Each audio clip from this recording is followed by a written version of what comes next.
যখন আমি খবরটা পেয়েছি তখন news was very bad, is no more. তামিমের দুয়ারে তখন কড়া নাড়ছে না ফেরার দেশের চিঠি। জ্ঞান নেই তামিমের, সম্ভাবনার পাল্লা নিম্নমুখী। আকস্মিক খবর শুনে কিংকর্তব্য বিমূঢ় হয়ে পড়েন চাচা আকরাম খান।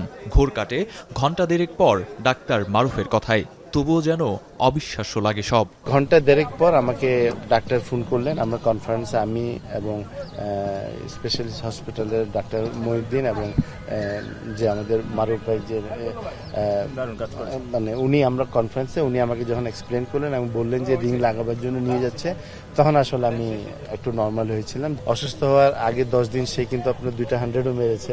সো এটা একটা মানে কল্পনা করা যায় না এই ধরনের কোনো নিউজ শুনবো। আসল কাশ্মীরি মানেই স্মার্ট কাশ্মীরি, একটি তাসমিয়া কসমেটিক্স অ্যান্ড টয়লেট্রিজ লিমিটেডের পণ্য। বিদেশে নেয়ার কথা চললেও সিদ্ধান্ত এখনও দোদুল্যমান। ডাক্তারদের ভাষ্য, তামিম মাসখানেকের মধ্যে ফিরবেন স্বাভাবিক জীবনে। পারিবারিক থেকে সিদ্ধান্ত নিয়ে আমরা দেশের বাইরে নিয়ে ওকে জাস্ট ভালোভাবে মানে আমরা এক্সামিনেশন করে তারপরে একটা রিলিজ হবো আর কি, যে টেনশনটা রাখতে চাচ্ছি না। ও যদি আরো 2-3 দিন এইভাবে থাকে, এখন যে কন্ডিশন আছে, তাহলে ওকে আমরা বাসায় নিয়ে আসতে পারি।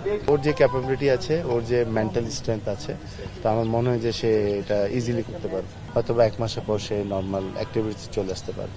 রোজার মধ্যে ডিপিএল নিয়ে আপত্তি পুরনো। তামিমের ঘটনায় সেটি আরও জোরদার হয়েছে। তবে বাস্তবতা চিন্তা করে খেলা বন্ধের পরিবর্তে ক্রিকেটারদের রিকভারি সিস্টেম উন্নত করার পক্ষে বিসিবি পরিচালক নাজমুল আবেদিন ফাহিম। বিকেএসপি দিয়ে যেতে হচ্ছে খুব ভোরে এবং ফেরত আসছে অনেক রাতে, এবং তারপরে এই যে সময়টুকু পায় তাতে মনে হয় না খুব ভালো রিকভারি হয়। ওই জায়গাটায় আমাদের ভাবার সুযোগ আছে। ওটা যদি আমরা করতে পারি, আমার মনে হয় না রোজা খুব বড় একটা বাধা হয়ে দাঁড়াবে। তামিমের ঘটনা হ্যাচকা টানে নাড়িয়ে দিয়েছে ক্রিকেটাঙ্গন সহ পুরো দেশকে। আরেকটা অনাকাঙ্ক্ষিত ঘটনার সাক্ষী হবার আগেই তাই প্রয়োজনীয় পদক্ষেপ গ্রহণ সময়ের দাবি। আরিফুল ইসলাম সাহাব, এখন, ঢাকা।